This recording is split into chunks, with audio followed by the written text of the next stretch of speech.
الحمدللہ رب العالمین بسم اللہ الرحمن الرحیم لا اقسم بهذا البلد وانت حل بهذا البلد صدق اللہ العظیم۔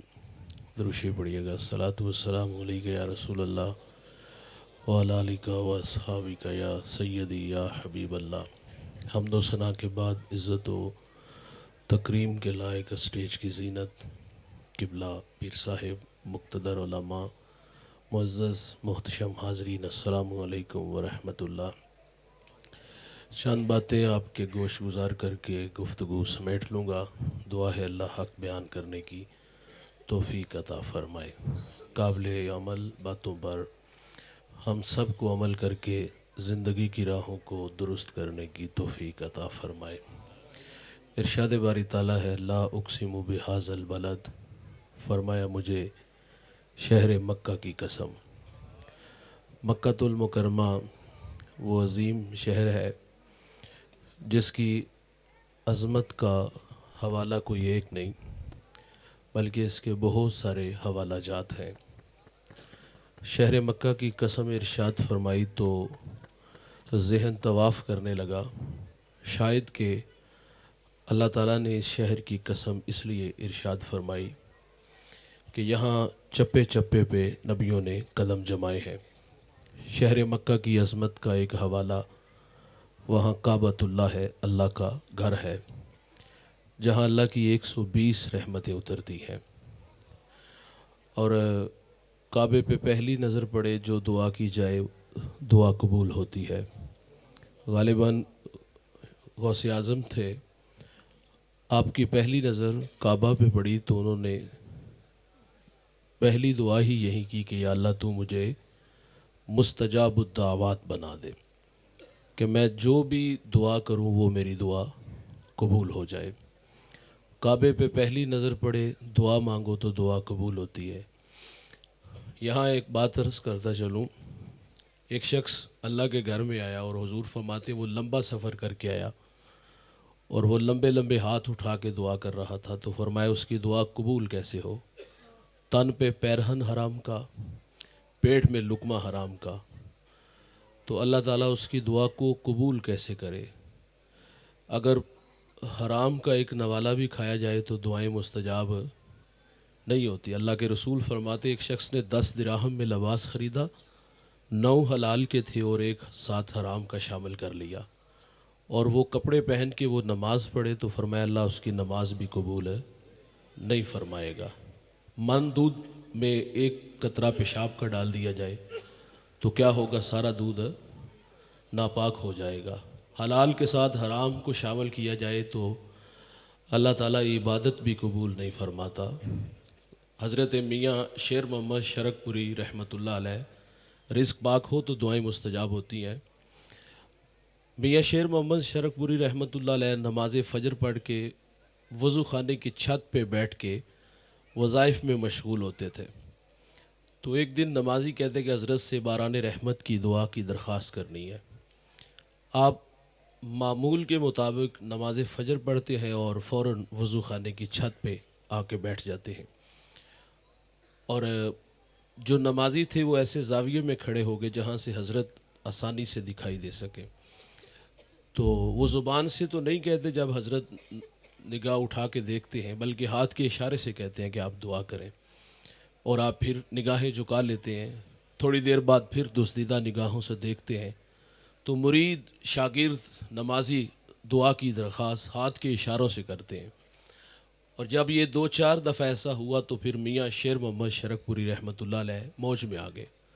اللہ کا درویش آسمان کی طرف دیکھتا ہے اور اپنے پنجابی لہجے میں فرماتے ہیں کہ ربا ہن پاوی دے۔ بس اتنا کہنا تھا کہ آسمان سے چھم چھمی برسنا شروع ہو گیا۔ تو دعائیں اس وقت قبول ہوتی ہیں جب رزق پاک ہو، رزق پاک نہ ہو تو دعائیں قبول نہیں ہوتی۔ تو کعبے پہ پہلی نظر پڑے جو دعا کی جائے وہ دعا مستجاب ہوتی ہے۔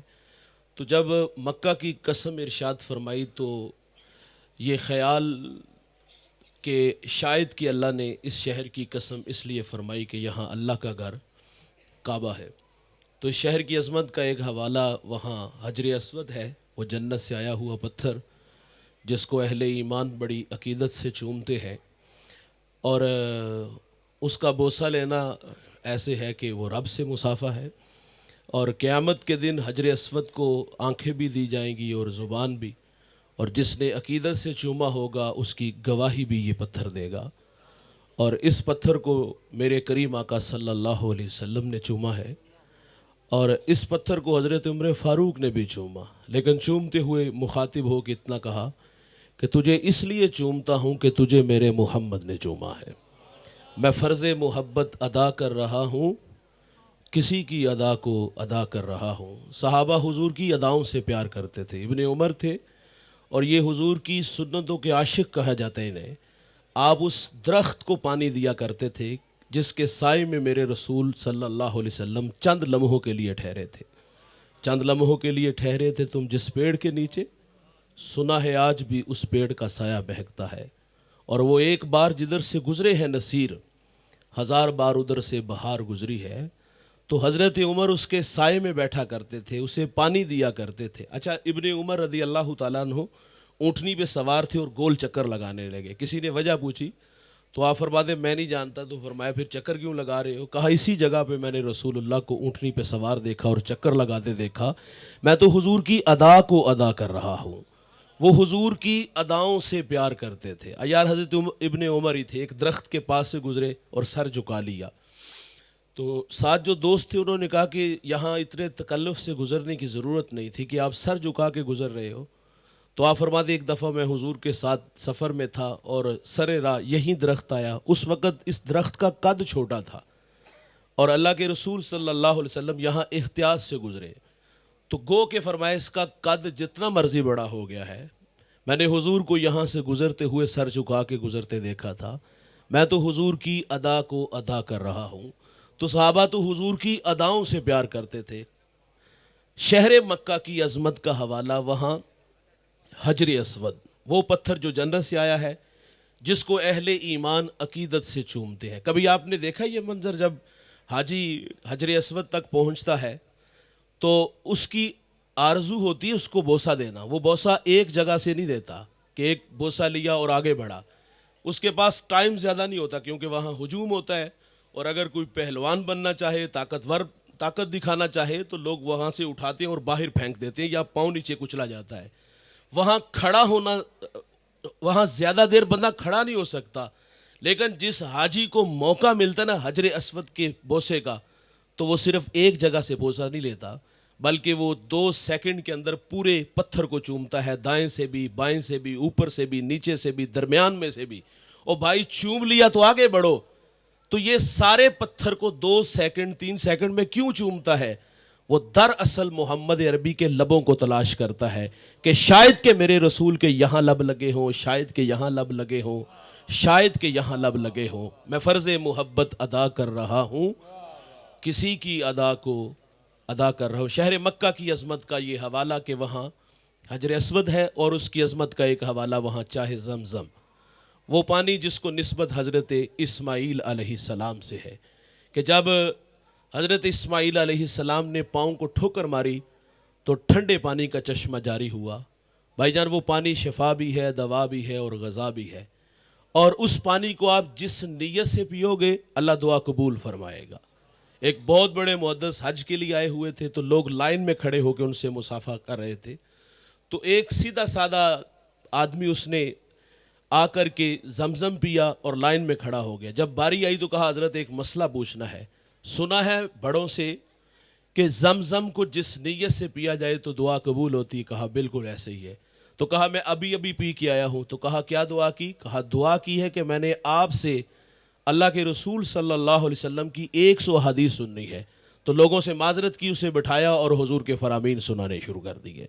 تو زمزم کو جس نیت سے پیو تو اللہ دعائیں بھی قبول فرماتا ہے۔ اس شہر مکہ کی عظمت کا ایک حوالہ یہ بھی ہے کہ وہاں صفا مروہ ہے، وہ 2 پہاڑیاں جہاں اللہ کی بندی حضرت حاجرہ رضی اللہ تعالی عنہا دوڑی تھی، اور یہ اس وقت ہوا جب حضرت ابراہیم علیہ السلام اپنی جوان سالہ بیوی کو اور اپنے بیٹے کو اس وادی میں چھوڑ کے واپس آنے لگے تو حضرت ہاجرہ نے دامن کو تھامتے ہوئے حضرت ابراہیم سے کہا کہ ہمیں یہاں وحشت اور تنہائی میں کس کے سہارے چھوڑ کے جا رہے ہو؟ تو آپ خاموش رہے. تو آپ نے پھر کہا آپ بتائیں تو صحیح کہ ہمیں یہاں کس کے سہارے چھوڑ کے جا رہے ہو؟ ابراہیم علیہ السلام خاموش رہے. تو حضرت ہاجرہ نے پھر عرض کیا کہ ہمیں یہاں کس کے سہارے چھوڑ کے جا رہے ہو؟ جب خاموشی دیکھی تو پھر خود ہی عرض کر دی کیا یہ اللہ کا حکم ہے؟ تو ابراہیم علیہ السلام فرماتے ہاں ہاجرہ یہ میرے اللہ کا حکم ہے. تو آپ فرما دیا اب جائیں وہ اللہ ہمیں ضائع نہیں ہونے دے گا.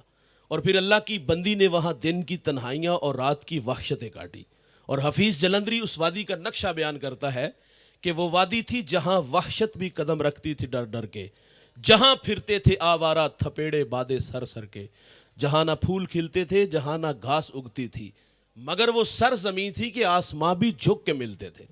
تو حضرت ہاجرہ رضی اللہ تعالی عنہا نے وہاں دن کی تنہائیاں اور رات کی وحشتیں بھی کاٹی. جب اسماعیل علیہ السلام کو پیاس لگی اور پیاس کی وجہ سے بیٹا تڑپا اور ممتا بھی تڑپی تو حضرت ہاجرہ نے ان دو پہاڑوں پہ جو ہے وہ دوڑ لگائی. اور پھر اسماعیل علیہ السلام نے پاؤں کو ٹھوکر ماری تو پانی کا چشمہ جاری ہوا. تو یہ ادا اللہ کو اتنی پسند آئی اور اس ادا کو قیامت تک باقی رکھا. ان راہوں پہ نبی بھی دوڑے ہیں، ولی بھی دوڑے ہیں، غوث بھی دوڑے ہیں، کتب بھی دوڑے ہیں، ابدال بھی دوڑے ہیں. ان راہوں پہ دوڑنا عبادت قرار دیا گیا. شہر مکہ کی عظمت کا یہ ایک بہت بڑا حوالہ شاید کہ اللہ نے اس لیے قسم ارشاد فرمائی کہ یہاں صفا مروہ ہے. شہر مکہ کی عظمت کا ایک حوالہ وہاں مزدلفہ ہے، منا ہے، عرفات ہے، بہت سارے حوالہ جات ہیں. تو جب مکۃ المکرمہ کی اللہ نے قسم ارشاد فرمائی تو ذہن میں یہ سارے جو ہے وہ حوالہ جات گردش کرنے لگے. شاید کہ اس لیے قسم ارشاد فرمائی کہ یہاں کعبۃ اللہ ہے، شاید کہ اس لیے قسم ارشاد فرمائی کہ یہاں حجر اسود ہے، شاید کہ اس لیے قسم ارشاد فرمائی کہ یہاں مقام ابراہیم ہے، شاید کہ اس لیے قسم ارشاد فرمائی کہ یہاں چاہے زمزم ہے، شاید کہ اس لیے قسم ارشاد فرمائی کہ یہاں صفا مروہ ہے، مزدلفہ ہے، منا ہے. یہ عظمت کے سارے حوالے جات فرمایا اپنی جگہ پر. لیکن اس شہر کی قسم اس لیے نہیں فرمائی کہ یہاں کعبۃ اللہ ہے، اس لیے ارشاد نہیں فرمائی کہ یہاں حجر اسود ہے، اس لیے بھی نہیں ارشاد فرمائی کہ یہاں مقام ابراہیم ہے، اس لیے بھی قسم ارشاد نہیں فرمائی کہ یہاں صفا مروہ ہے، یہاں مزدلفہ ہے، دیگر مقدس مقامات ہیں، یہ سارے اپنی جگہ پر. لیکن مکہ کی قسم اس لیے نہیں فرمائی. بلکہ کیوں قسم ارشاد فرمائی؟ فرمایا وَأَنْتَ حِلٌّ بِهَذَا الْبَلَدِ، اس شہر کی قسم اس لیے کہ محبوب اس جگہ پہ آپ رہائش پذیر ہے.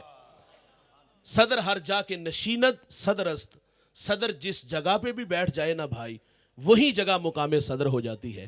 حضور مکے میں ہیں تو مکہ افضل، اور حضور مدینہ تشریف لے آتے ہیں تو مدینہ افضل ہو جاتا ہے. اللہ کے رسول صلی اللہ علیہ وسلم مکہ سے ہجرت کر کے جب مدینہ آئے نا، مکہ چھوڑنا آسان تو نہیں تھا. 53 سال میرے نبی کے مکہ المکرمہ میں گزرے ہیں اور فطری محبت چار ہے، وطن، مال، اولاد اور جان. وطن چھوڑنا آسان تو نہیں. آپ ایک دیہات میں رہتے ہو، بالکل بارڈر پہ بیٹھے ہوئے ہو، آپ کو عارضی رہائش سیالکوٹ یا کسی اور بڑے شہر میں لے جانا ہو تو آسان ہوگا. گلیاں دے ککھ بھی رون لگ پہ دینے. بھائی جان جہاں جنم لیا اسے چھوڑنا آسان نہیں ہوتا. اور صحابہ کی سب سے بڑی قربانی پڑھیے گا، سب سے بڑی قربانی ہجرت ہے. اور ہجرت کے وقت رسول اللہ صلی اللہ علیہ وسلم کے اصحاب کی اور حضور کی کیا کیفیت تھی. اللہ کے رسول صلی اللہ علیہ وسلم در و دیوار، شجر و حجر کو دیکھ کر کے فرماتے تمہیں کبھی بھی چھوڑ کے نہ جاتا اگر یہ لوگ مجھے ہجرت پہ مجبور نہ کرتے. تو ہجرت کے وقت رسول اللہ صلی اللہ علیہ وسلم کی آرزو تھی کہ میں حرم کعبہ میں اللہ کے حضور اپنی نیاز مندیاں پیش کروں. تو عثمان بن طلحہ سے کہا کہ مجھے چابی دو، تو انہوں نے چابی دینے سے انکار کر دیا. حضور فرماتے ایک وقت آئے گا یہ چابی میرے پاس ہوگی. لیکن اس وقت طبیعت میں تلخی اتنی کہ کہا یہ صرف باتیں ہیں. خیر حضور مکہ سے ہجرت کر کے مدینہ آئے اور پھر 10,000 کا لشکر لے کے حضور دوبارہ جب مکہ تشریف لائے نا تو اس وقت تو دشمن لائن میں کھڑے تھے نا. حضرت ابو سفیان نے بھی کہا تھا کہ ہاتھ جوڑ کے مہربانی فرماؤ. تو فرمایا کہ من داخلہ دار ابی سفیان فہو آمن، جو تیرے گھر میں داخل ہوگا امان دی جائے گی، جو کنڈیاں بند کرے گا امان دی جائے گی، جو ہتھیار پھینک دے گا امان دی جائے گی. دشمن لائن میں کھڑے ہیں اور اس دن عام معافی کا اعلان ہے. لا تثریب علیکم اليوم، فرمایا آج کے دن کوئی مواخذہ نہیں، میں تم سے وہی کہوں گا جو میرے بھائی یوسف نے اپنے بھائیوں سے کہا تھا. فرمایا جاؤ میں محمد تم سب کو معاف فرماتا ہوں. اس دن عام معافی کا اعلان تھا. یار اس دن تو حضرت وحشی بھی آگے ہاتھ جوڑ کے کہتے ہیں معاف کر دے، فرمایا معاف کر دیا، بس اتنا فرمایا سامنے نہیں آنا، سامنے آؤ گے تو چچا یاد آئے گا، کیونکہ احد کے مقام پر حضرت امیر حمزہ کو انہوں نے شہید کیا تھا، بے دردی سے شہید کیے گئے تھے، فرمایا سامنے آؤ گے تو چچا یاد آئے گا۔ آپ شام چلے گئے اور پیچ و تاب کھاتے رہے اور اللہ سے دعائیں مانگتے تھے کہ اللہ مجھ سے اسلام کا بڑا نقصان ہوا ہے، مجھ سے کوئی کام لے لے۔ پھر جب یمامہ کی جنگ چھڑی اور مسیلمہ کذاب سامنے آیا اور وہ نیزہ سنبھال کے رکھا ہوا تھا اور اسی نیزے سے مسیلمہ کذاب کو ذبح کیا، اور آپ اللہ کا شکر ادا کرتے اگر اسلام کا بڑا نقصان ہوا تو میں نے اسلام اپنے ہاتھوں سے کاٹ کے بھی رکھ دیا۔ اکرمہ کی بیوی سامنے آتی ہے اور کہا کہ حضور معاف کر دیں، ابو جہل کا بیٹا، فرمایا معاف کیا، لے آؤ اس کو، کہا ابو جہل کا بیٹا، فرمایا لے آؤ، وہ ڈھونڈ لاتی، میرے نبی اس کو بھی معاف فرما دیتے ہیں، عام معافی کا اعلان ہے۔ اور عثمان بن طلحہ کی بات عرض کر رہا ہوں، انہوں نے کہا تھا کہ چابی نہیں ملے گی اور یہ صرف باتیں ہیں، آج میرے نبی جب مکہ میں دوبارہ آئے، فرمایا بلاؤ عثمان بن طلحہ کو، حاضر خدمت ہوئے، فرمایا میں نے کہا تھا نا کہ ایک وقت آئے گا کہ یہ چابی میرے پاس ہوگی، اور اللہ کے رسول صلی اللہ علیہ وسلم نے چابی لی اور چابی لے کر کے حرم کعبہ میں داخل ہوئے۔ یار یہاں رکیے گا، عرض کروں گا، کعبے کا کلید بردار ہونا چھوٹا اعزاز ہے، کعبے کی نوکری بڑی نوکری ہے، اور یہ آرزو سیدنا صدیق اکبر کی، یہ آرزو حضرت عمر فاروق کی، دیگر اصحاب کی بھی تھی، لیکن حضور جب اللہ کے گھر سے باہر آئے اور عثمان بن طلحہ کے ہاتھ میں چابی رکھی اور رکھتے ہوئے فرمایا یہ آپ کے پاس رہے گی، اور وہ چابی آج بھی اسی خاندان کے پاس ہے۔ تو مکہ چھوڑنا میں نے عرض کیا اتنا آسان نہیں ہے۔ اپنے پردیسی بیٹوں سے پوچھو، اپنے پردیسی بھائیوں سے پوچھو، اپنے پردیسی بوڑھے باپ سے پوچھو کہ پردیس کی زندگی کتنی تلخ ہوتی ہے، وطن چھوڑنا کتنا مشکل ہوتا ہے۔ 53 سال میرے نبی نے مکہ میں گزارے۔ جب ورقہ بن نوفل نے بتایا نا کہ یہ تکذیب کریں گے، یہ آپ کو اذیت پہنچائیں گے، لیکن جب تیسری بات کی نا کہ آپ کو ہجرت پہ مجبور کیا جائے گا، 2 دفعہ تو حضور بولے نہیں، لیکن جب ہجرت کا کہا تو حضور فرماتے کیا مجھے مکہ چھوڑنا ہوگا؟ تو کہا ہاں یہ آپ کو ہجرت پہ مجبور کریں گے۔ مکہ چھوڑنا آسان نہیں تھا، لیکن حضور اور حضور کے اصحاب نے مکہ چھوڑا اور مدینہ میں آئے۔ اچھا جب یہ لوگ مدینہ میں آئے نا تو ان لوگوں کی بڑی عجیب حالت ہو گئی۔ حضرت صدیق اکبر بیمار ہو گئے، حضرت بلال حبشی دکھی اشعار پڑھتے بیمار ہو گئے۔ اما عائشہ رضی اللہ تعالیٰ عنہ نے حضور سے عرض کیا کہ حضور بلال تو رو رو کے بیمار ہو گئے مکے کی جدائی میں۔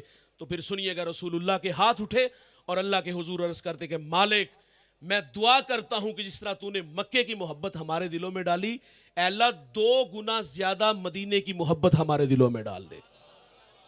تو آج دیکھ لیجئے کہ عشاق شہر مدینہ کی طرف کس طرح کھنچے چلے جاتے ہیں۔